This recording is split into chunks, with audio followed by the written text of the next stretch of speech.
सदन gas company का कहना है कि शेरशाह धमाके की जगह कोई गैस पाइपलाइन नहीं है। इर्द गिर्द की तमाम गैस पाइपलाइन महफूज हैं, उन्हें कोई नुकसान नहीं हुआ।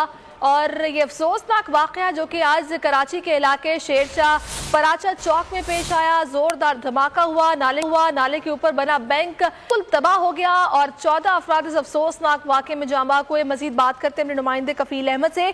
कफील, आगाह कीजिएगा, मजीद क्या डिटेल्स है आपके पास? देखिए, इस हवाले से जो है ये धमाका हुआ शेरशाह में, इसमें इसके फौरी बाद जो है वो HBL बैंक के तर्जुमान से हमारा रब्ता हुआ है। उनका कहना ये है कि इसमें जो है वो 10 अफराद मौजूद थे। इसमें कुछ अफराद की डिटेल्स जो है वो अब तक ली जा रही हैं और इसमें ये इसके अलावा अगर हम बात करें स्ट्रीगा सुकाम की टीम्स जो है वो फौरी तौर पर यहाँ पहुंची थी। उनका कहना है कि यहाँ पर कोई गैस पाइपलाइन जो है वो नहीं है। दूर दूर तक उन्होंने पूरा विजिट किया और पूरा जायजा लिया उनकी टीम ने। इस बात के बाद उन्होंने बाकायदा तस्दीक की है कोई ऐसा कोई लाइन यहाँ मौजूद नहीं थी जिसमें धमाका हुआ हो। जी सही, बहुत शुक्रिया कफील अहमद।